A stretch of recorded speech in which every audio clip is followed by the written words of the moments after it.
mag-subscribe ka na. Hello, hello, hello, hello, hello, universe. Hello mga buweks, magandang araw sa inyong lahat. Galaw-galaw para hindi mapaimbornal. Hello sa ating mga subscribers dyan, ganun din sa ating mga new subscribers. Welcome to Parade of Beauty. If you are here today, welcome to the new era of beauty. Beauty is in you. O, Jimwa, wait lang, ayusin natin yung ating camera. Ayan. Kamusta naman kayo mga buweks? Ayan, no? Galing lang ako sa isang trabaho. Pauwi na ako ngayon. Bali, mag-take a nap lang ako, no? And then, pasok ulit ako mamaya. Ayan. Miss ko na kayo. Mag-live tayo mamayang gabi, no? Ayan. Para makapag-chika-chikahan naman tayo. Grabe, hindi ako nakapag-live ng 2 gabi, mga buweks. Kasi, tinutulog ko siya ng maaga. Tapos nagigising-gising ako. Silip-silip ako sa social media. Ganyan kung ano yung maaganapan, no? Para hindi naman tayo nahuhuli, di ba? Ang ating beauty kit, di ba? Nakakaloka ito. Kasi pag nahuhuli ka, wala na. Paimburnal ka na, Jimwa. Pero ayun nga, wait lang. Grabe, ang daming ang daming sasakyan ngayon, nakakaloka. Nakita nyo na ba ang interview ni Papa Nawat? O Jimwa, nakakaloka naman si Papa Nawat. Meron pala talaga siyang bet na Filipina Queen, mga buweks, no? Nakakaloka. Sino kaya ito? Nakakaloka ito. Kung hindi nyo pa po napapanood, ay nako, kay ano yan, the Philippine, ano yan, basta na kay ano yan the Philippine pageants yata, parang ganun, no? Nakita ko lang siya kagabi actually, no? At nagulat ako sa mga bugahan ni Papa Nawat. Napaka-prank kanya, mga buweks, ha? Nakakaloka ito, wow! Panoorin nyo ito, ha? She very good potential. Yeah.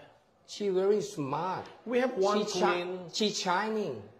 When I saw the photo, when I saw video clip, I think, okay, like a shining like a star. Okay, when I watching something, I can watching a little long time. It means she very interesting. Yes, because you watch her for a long time. And when I am interesting, I check something else. Like I check Instagram, I check Wikipedia. What is she from, when she was born, about the young age, what she did, blah, blah, blah, blah, blah. This is the most important. I will not show it to you guys, but this is one of the girls we talked. No, I'm not showing. Okay. This is the one that... Yeah. Another one is the one that I showed you. You said... Give me headache, huh? And there's another one that I showed to you. She one of the good candidates. And somebody told me you want her. No, I don't want to say I want her, but she can represent your country, and then she will have more chance to be back to back. Oh, Jimwa! Oh my God! Mga buweks! Sino kaya itong sinasabi ni Papa Nawat? Nakakaloka ito. Sino kaya itong sinasabi ni Papa Nawat na shining star daw? Ay nako, ito mga buweks, ha. Grabe na itong si Papa Nawat, no? Parang feeling ko gusto niya talagang i-back to back ang Philippines dito sa kanyang Miss Grand International 2025, Parang feeling ko talaga bet na talagang i-back to back. Kasi nga naman, syempre, no? Nandyan si CJ Opiasa. Kung mag-back to back tayo, di parang continuation nga naman ng reign ni CJ Opiasa, no, mga buweks. Pero kung mangyayari yan, can you imagine this? Halimbawa, ang magiging reyna sa Miss Grand International ngayon, 2025, mga buweks. Halimbawa, Philippines, no? Back to back.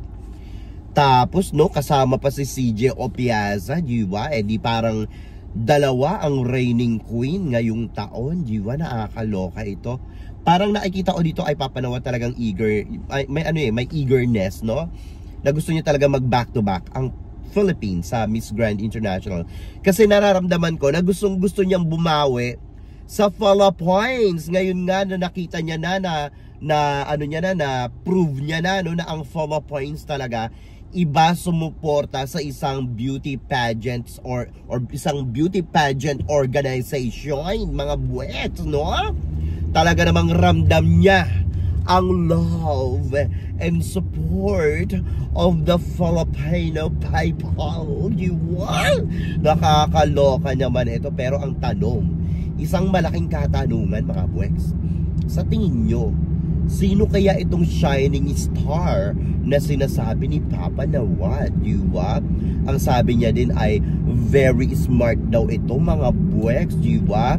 So ngayon nga dito sa Miss Grand Philippines sa June 20 ay magkakaroon sila ng press conference ba yun? Or parang official official, I don't know if it's sashing ceremony. Basta nandiyan, meron pang mga kandidata dyan na susulpot, mga buwets.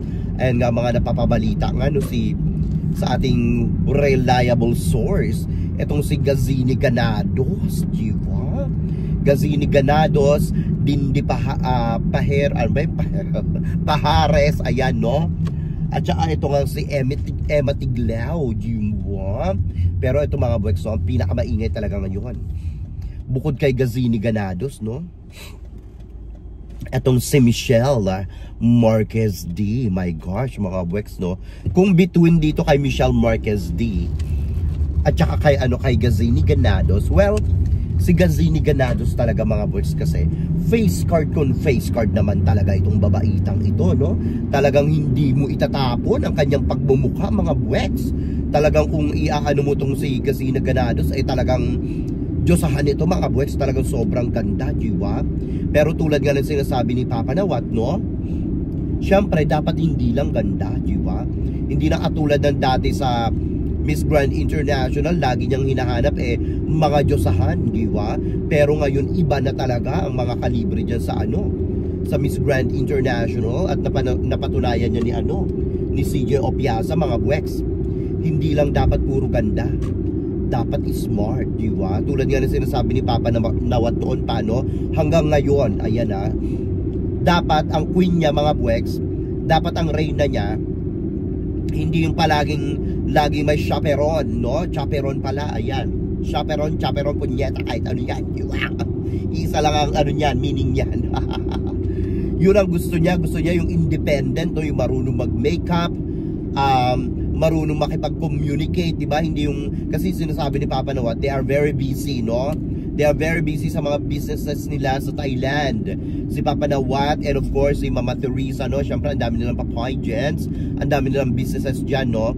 Gusto nila na nakakapag-travel mag-isa ang isang reyna nila, Noon niya pa sinasabi yan. At saka yan nga, no, sinabi niya rin yan recently sa isang interview dito sa Philippines, no? So gusto niya talaga yung independent. So sino kaya itong smart na sinasabi niya, mga buweks?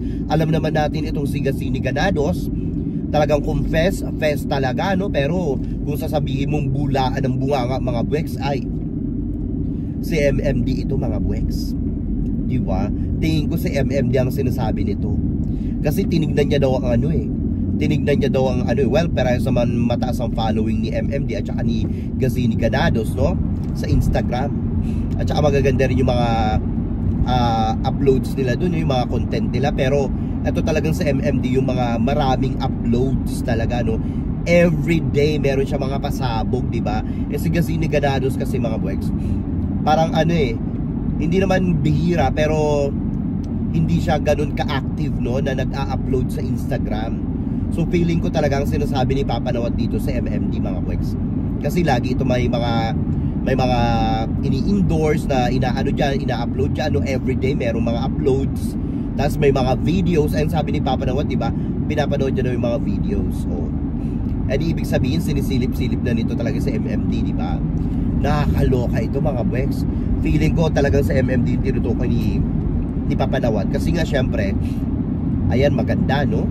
Maganda, very smart, shining star talaga, talagang makita mo si Papa Nawat parang talagang tinututukan niya itong reynang ito, no? So talagang minamatyagan niya at sinasabi niya nga na could represent the Philippines dito sa Miss Grand International, di ba? So parang parang eto talagang reyna na tinutukoy niya ang sinasabi niya na posibleng makapag back to back talaga sa Philippines, mga buweks, no? Sana kung eto man nag-interview na to, no, kay kay Papa Nawat, sana anong tawag dito? Ano tong word na to, punyeta, nakalimutan ko. Sana timbrihan niya na, no? Timbrihan niya na sa ALV, diba? Sana timbrihan niya na para at least kung hindi man kasali itong si MMD or kung sino man yan, no, yung reyna na yan, kontakin na agad-agad, no? Agad-agad kontakin ni ALV, di ba? Gawin niya lahat ng makakaya niya para umuo lang itong si reyna, no? Itong ating reyna, kung sino man ito. Kasi wala pang back-to-back dito sa sa Miss Grand International Organization. Kung magkakataon, tayo pa lang, di ba?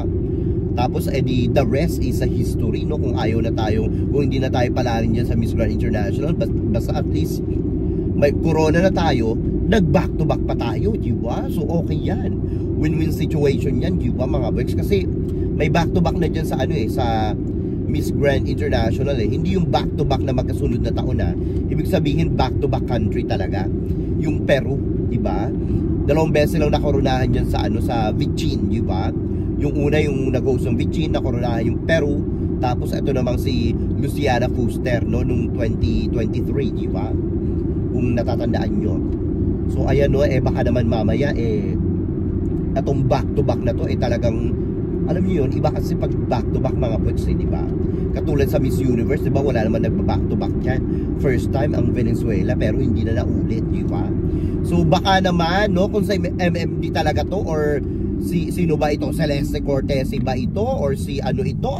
Si Gazini Ganados ba ito? Kung sino bang reyna ito, mga buweks, no? Ay nako, kung sino man itong tinutukoy ni Papa Nawat na shining star daw, mga buweks, Diyos ko Lord, etong na interview na ito sana i-sprook na ito agad-agad doon sa sa sinasabing reyna, di ba? O kaya dito kay kay ALV, panigurado yan, alam na yan ni ALV. Alam na yan ni ALV, mga buweks. Natimbrihan na yan, no?